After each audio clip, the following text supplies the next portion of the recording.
We meet up with Sukiro and he tells us we are not ready as we have not prayed at all 3 villages. So we head to Jisuchi, Hanatsu and Izumi village to pray at these shrines and then head back to Jikon shrine. Sukiro then challenges us to a battle and we defeat him pretty swiftly. After that we pray at Jikon shrine and unleash the true form of the Katana of Light. We then head to Yami Pass to clear up the purple fog as we battle some Yami clan members. Eventually we end up at Yami Island. Before we try brute forcing our way through Yami Island, Akane and Sukiro show up to help us. Similarly to the rest of the villages in the Aisho region, we have to collect 5 of a particular item.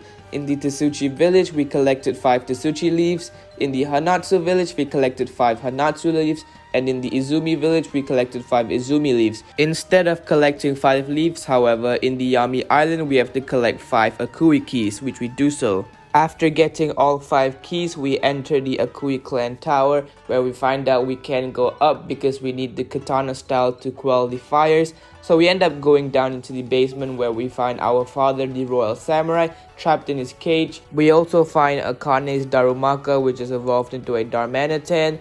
We have to get the key to free them both, so we have to go down even further where we get ambushed by a couple AKUI clan members. They take away our katana of light and run off. After a little bit of exploring, we found the guy that took away the katana and we challenged him to a fight. I quickly defeated him and regained possession of my katana as we broke the rock to get the key to free up our father and the Darmanitan. First off, we free the royal samurai, also known as my father, and as a result, he teaches us the Shadow Punch katana technique, which allows us to quell the black flames. We then free up Akane's Darmanitan as we escape the tower to meet Sukiro at the beaches of Yami Island. After our little reunion, we decided to head back into the tower to face the 3 admins of the AKUI clan. First up was Mashiro, and her Shadow Ninetales was pretty easy to dispatch. Next up was Hotoke, and same goes to Mashiro. His Shadow Goliathapa was easy to dispatch as well.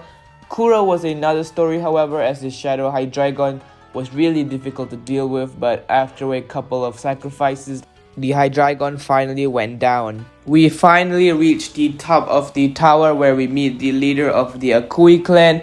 She introduces herself as Otori and she wants to give us a little history lesson on the truth behind the Masayoshi family.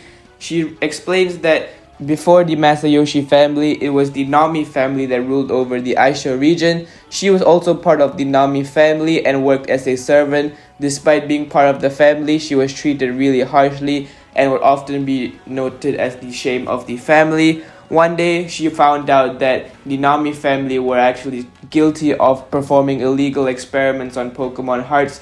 Because of that, the Nami family went down in power and Ryo Masayoshi, the one that outed them for doing these illegal experiments, became the hero of the region. Soon after, she became the wife of the royal samurai, and that in turn makes us our mother, which is pretty mind-blowing to find out. She then explains to us her current plan to overthrow the shogun and banish the codes of Bushido, and also she summons Shadow Lugia. If you guys are fans of Pokemon, you may recognize it from Pokemon XD Gale of Darkness.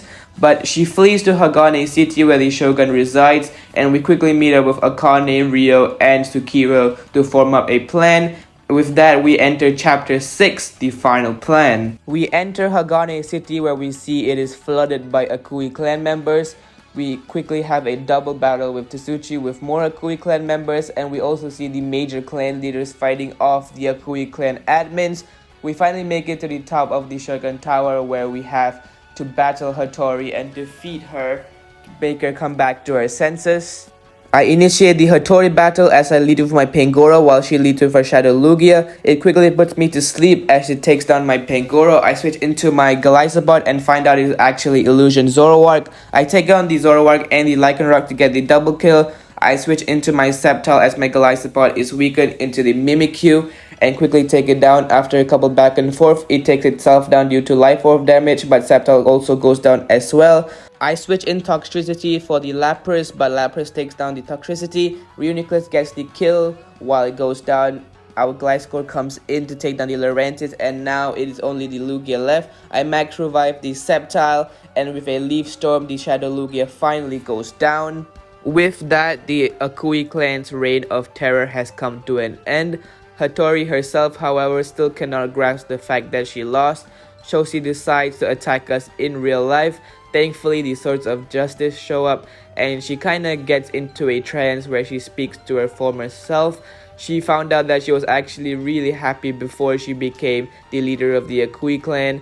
And with that, the credits roll and we have completed the main story of Pokemon Bushido. But before we wrap up this game, I still have one more thing which I want to do. I want to see Akane purify her Shadow Darmanitan. For that, she challenges us to a Pokemon battle which we accept. I take her down swiftly, and after that, Akane purifies her Shadow Darmanitan into a regular Darmanitan. With that, we wrap up our journey in the Aisho region. If you guys enjoyed watching the video, please leave a like and subscribe. And as always, see ya. Bye.